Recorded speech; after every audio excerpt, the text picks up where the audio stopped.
I'm backing up my truck, I'm gonna hook it up, loading up my boat with all my gear. I've been working hard all week, trying to make ends meet, spending time wishing I was fishing. Well, Terry Wickstrom wants to take you fishing. Gather up your gear and come along. Well, Terry Wickstrom wants to take you fishing. This is Terry Wickstrom. Join Karen Cullum, Greg Claggio, and me as we take you to some of our favorite fishing spots from Colorado to Minnesota, the Arctic Circle to Central America and beyond. As we revisit episodes of Mountain States Fishing and Angling Adventures Television on the best of fishing with Terry Wickstrom. This week, instead of taking you up to one of the mountain lakes or traveling out into the prairie onto one of the warm water lakes that exist out there, we've actually traveled a short distance. We're only about 10 minutes from downtown Denver, and the idea of today's show is we want to show you some of the fishing that exists right in the metro area and the many ponds. There's lots of public and private ponds, and there's great bass fishing, which is one of my favorites. We have two purposes to today's show. One is I want to show you a little bit about the bass fishing that's available in these ponds. And the other is I wanted to introduce you to a man that's kind of inspired me. His name is Kim Stevens. He lost an arm in an accident some years ago and gave up fishing. Since then, he's found a way to start fishing again, and we're going to show you some of that during the show. And we're going to get out, we're going to show you a little bit about how to catch some bass in these many numerous ponds that exist throughout the metro area, have a good time fishing, and show you a little bit about how Kim's been able to overcome his handicap. Kim, I'll give you this rod and I'll shove us off. Okay. Let's get out there and get some fish. You got that motor ready? Yes, sir. One of the nice things about these ponds is you don't need a big expensive boat. You could fish from shore. You can fish in a belly boat. We brought out a little aluminum boat because we like to be comfortable because we're old. Get us out there.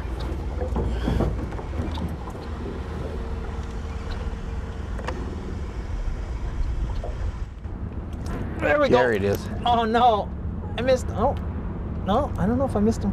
He's swimming with it. I got him. Oh no. You lose it? Never got a good hook set in him. Hook's good and sharp.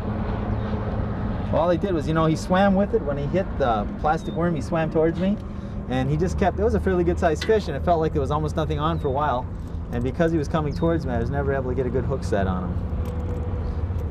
I'm never going to catch you if I keep that up. There's a little brochure that in a lot of the mountain cities put out little brochures. In Denver, they put out one called Fishing Close to Home. Yeah. And it actually lists the ones that are open to the public, the fees, the type of fish that are in them, any special regulations, and gives you a little map telling you where they're at. So it's you can have a great time. I mean, you can come out in an afternoon on one of these, and if the fishing is on, catch a dozen really nice bass, have a good time, and feel just like the big guys on TV. Ah, I got him. Got him? Oh, it's a nice one too. All right. It's a nice one. Bring it over here and I'll help you land it. It's a nice fish.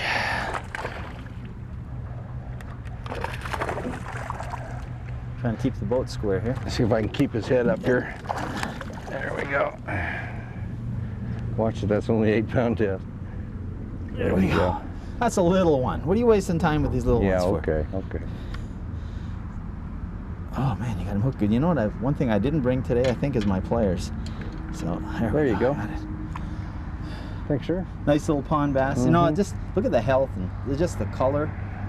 These are nice, beautiful, healthy fish. These bass can really thrive in these ponds.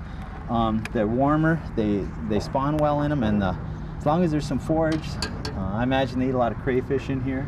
I don't know if there's probably some minnows of some kind that live in these ponds, some smaller fish. And what people don't realize, one of their biggest forages is each other. They spawn and eat the little baby bass. So we'll get him back in the water and get another one on. Typically these ponds are bowl shaped. They'll have a shallow end, maybe in a deeper end, because some of them are dammed up. But there isn't a lot of, typically in the bottom, when the weather gets warmer, the fish will relate to the deeper water. But in the spring and early summer, they're either spawning or feeding on the life forms that gather by the shore. So they're pretty shoreline oriented. And really, from a boat or walking around, if you walk around and cast up to the shoreline, or if you're walking the shore and just cast parallel to it, Typically you can catch quite a few of these. And in the spring you look for a little shallower water, maybe a little flats where they may be spawning. And then later in summer you look for with a little steeper drop off where they have a little deeper water they can move up and feed and move back down. And really you can cover a little pond like this. In a day you can fish the whole pond too. So if it's pressured you need to use a little more subtle presentations and fish a little deeper. And if it's not pressured, you can use just about anything. You know, one of the concepts of Mountain States Fishing Adventures was to show the diversity of fishing that's available in the Mountain States. I mean, you can fly fish pristine mountain streams. We've been lake trout fishing in Granby. We've gone after browns in Blue Mesa. And now we're fishing a little pond right in a metropolitan area for warm water species like bass. And we've been walleye fishing. So it's just, there's an abundance of opportunities, so get out and enjoy them. Well, I'll tell you what, being here, you can tell we're fishing in the metro area. We're not in the mountains. We got trucks and cars roaring by and everything else. And yet here we are having a peaceful day fishing, 10 minutes from downtown.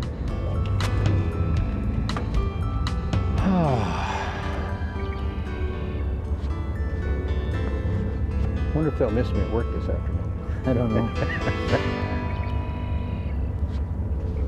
I got you.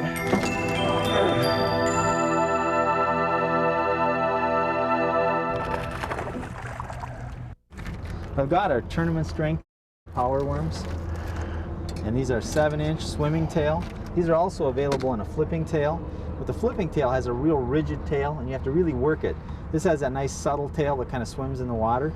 We're using a Blue Fox weighted hook. Now you could rig these Texas rigged or various ways or on a jig head, but this floating hook, this weighted hook works really well. Take a little bit of that tip off there. And all we do is we insert this in here far enough so that I know it's going to cover this lead down here.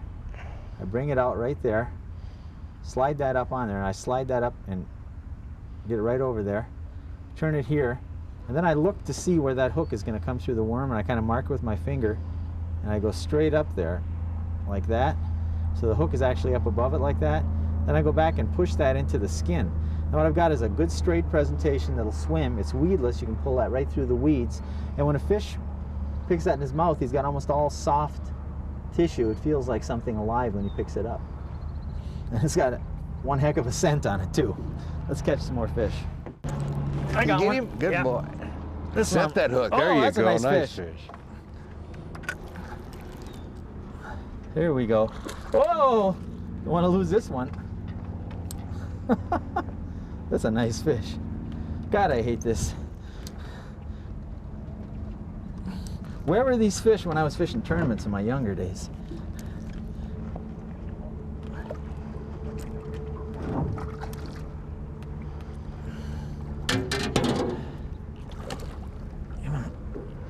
There. All right, is this an average size fish here? You know, That's I get about excited. average. They pull so hard, but boy, I tell you what. You know, if you get out and fish some of the metro ponds around the mountain state areas, there's great bass fishing. You can have days like this too and really have a lot of fun. I'm gonna catch some more.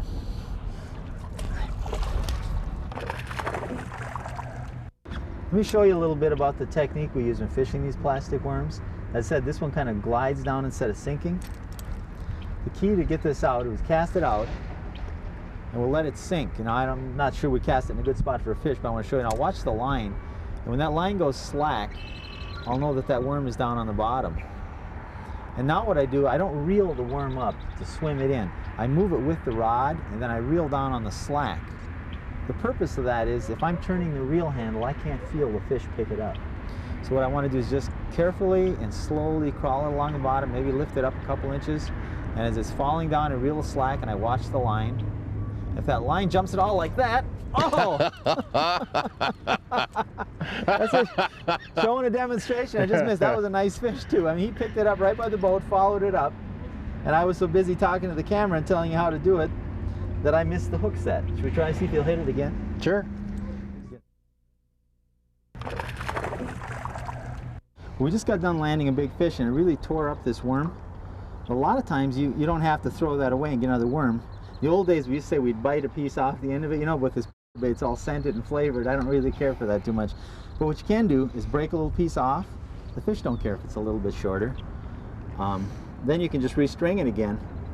And another little tip you can do, and we didn't do today, we probably should have in a situation like this, is just before you push this plastic up over that, if you put a drop of super glue there and then push it up over, you'll get a lot more time out of the same plastic worm. It'll save you some money. But if you get a few tears in it or stuff, don't worry about it. The hook will hold it together, and you can usually fish with them for a little bit longer. So, you know, if you're running out of plastics, or if they're expensive and you need to buy some more, that's a good little tip for you. Let's get back to fishing. What Kim and I are doing is we've caught a number of fairly nice fish. In fact, quite a number. We're trying to find that one real big one now. So we're taking turns holding the boat in position while one of us subtly casts into the little tight spots and stuff, hoping we find that one fish that may be hiding in there that maybe we couldn't get as easily when we were both moving around in the boat. So we're taking a little more of a stealth approach and really working over an area very carefully. And sometimes in these ponds, that's the way you have to do it. Oh, I thought I had a bite, it was just a weed.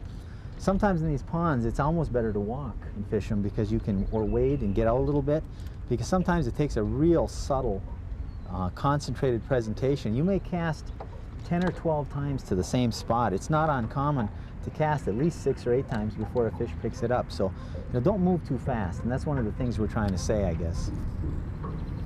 Some good looking area in here, Tim. But we've caught some nice fish today. We've been catching quite a few fish on plastic worms. I'm going to try a spinnerbait. We'd like to show you that there's a lot of different tactics. Nice thing about a spinnerbait is that it's virtually weedless.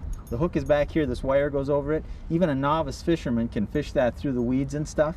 And I don't know if the camera can follow it. I'm going to cast it out, but one of the good ways to fish this, if the camera can see it, is actually to bring it in just below the surface. You can actually see that blade fluttering.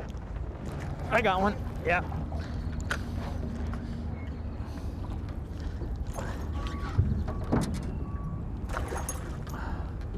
I'll tell you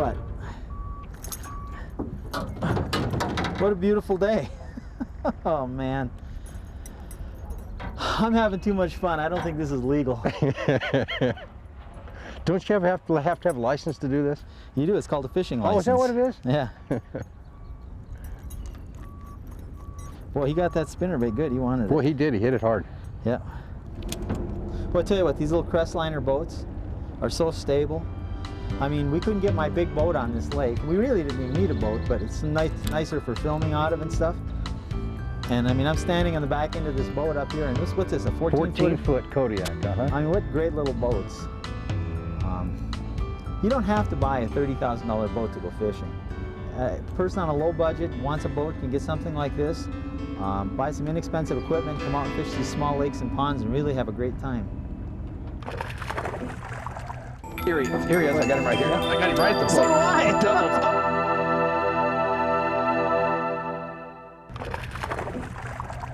Kim, this would be a great opportunity for you to show people the, what you rigged up there and how you were able to overcome your handicap and enjoy fishing. And I just think it's a great story. I mean, it's a story that needs to be told because I'm sure there's numbers of people in your situation that would love to get out and fish again.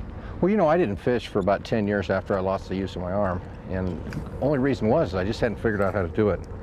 And, you know, a man being prideful as he is, he's not going to ask somebody that's in the know.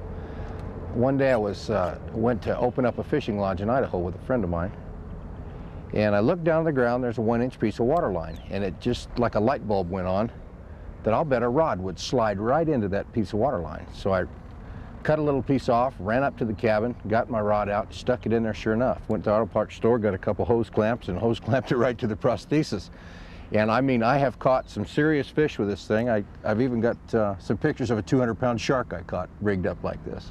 Well, you know, the neat thing is that you don't have any really other big expensive added material there. I mean, it was just something you rigged up. Absolutely. And it works great. I mean, the way you stick it, I mean, it's just ingenious and it works so good. Anybody who's in your situation could rig that up in a matter of a few minutes at almost no expense and be out fishing again with standard fishing equipment. No special fishing equipment needed. That's a standard spinning reel. You got one? Yes, sir. Oh, sure. That was a nice cast, too, right in the weeds. Yeah, I don't want to hear about it. Yeah. Really, it's kicking my butt. Come on up. Don't. Whoa. Make up your mind where you're going here.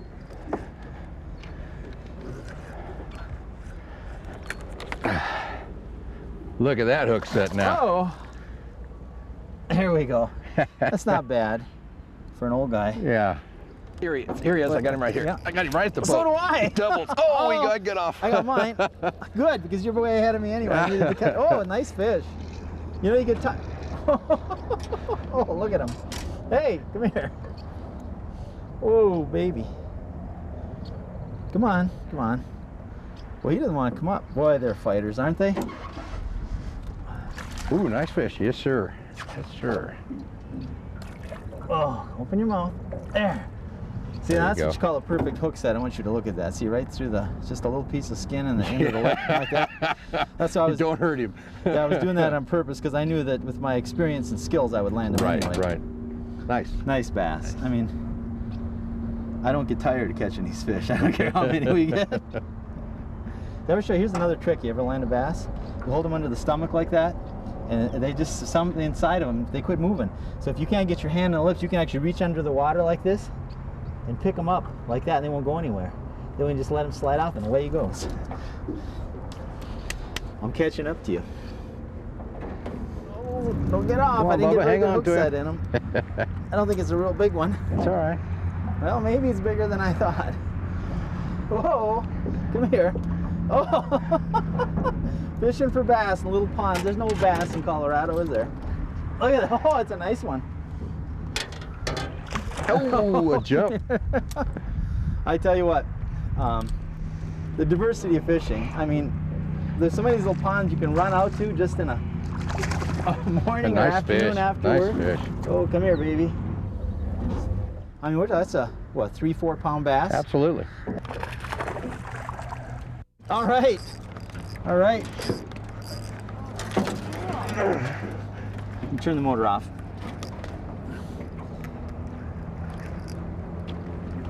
Oh, nice jump. Oh.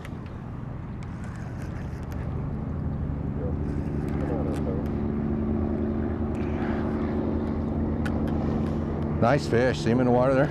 Oh. Come on, baby. Come on. Oh. Come on. Okay, I wouldn't reel anymore, just lift. Or reel a little, I guess. You I've gotta only reel. got 8-pound test on here. I'm just taking him real easy. Nice fish.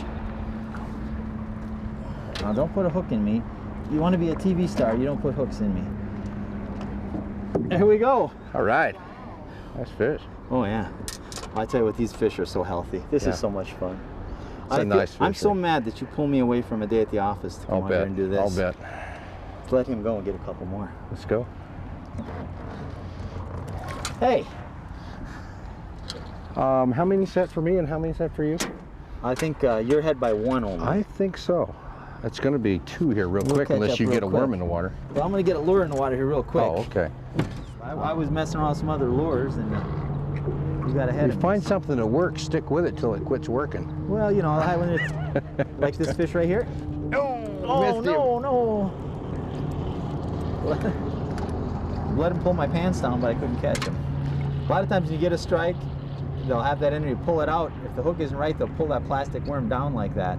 Usually when it's down like that, means the fish had it in its mouth and you missed it. Sometimes the weeds will pull it like that too.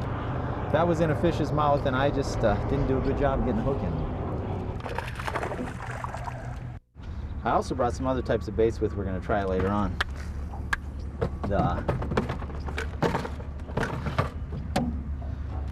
The deeper the sun is, the clearer the water, the deeper they'll spawn. This little pond has pretty clear water, but it's a little tainted. And since we're here right at spawning time, some of the real big female fish maybe just hanging off the edges. What'll happen is the males will go in and they'll make a nest. Uh-huh. And then the females will move up and down to spawn with the males. And those, it's typical in fish that the females are bigger than the males. It's the first time I've ever used this fluorescent line. I kind of like the visibility on it. Yeah, you can really see the, Yeah. you know, that's something too, you know, if you're not an experienced fishing with soft plastics, watching your line is a critical part of it. With that fluorescent line, you can really see, a lot of times it's just a twitch of the line or a movement of the line that tells you you've got a bite. We're going to give Kim a turn now. We've been boat fishing and taking turns running the boat. When the wind blows a little harder, it's been easier for one of us to run the boat and the other one to fish. It's just been a great day. We've caught a lot of fish. Even though you've caught more than me, I'm going to give you another turn. Hey, thanks. I'm still amazed at the way you fish, the way the way you do that, and the way you work your rod, and handling big fish. Shucks, it ain't nothing. It's incredible. I just think I'm impressed. I tell you what, I know a lot of guys that aren't handicapped that don't handle a rod as well as you do with the way you've got that rigged up. Practice, practice, practice.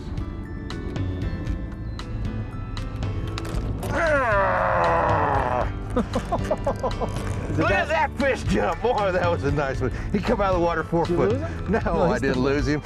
I buried that hook in him. I was hoping you lost him. You've been kicking. Oh, nice fish. boy. I buried that hook in him. The fish of the day, I think.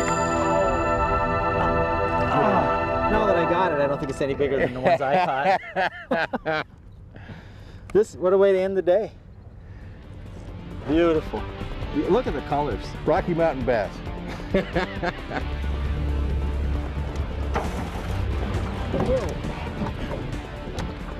Well, I hope you enjoyed today's show.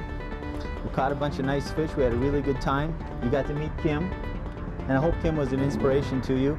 And some of you that have handicaps, get out and fish because you can overcome those and have a good time.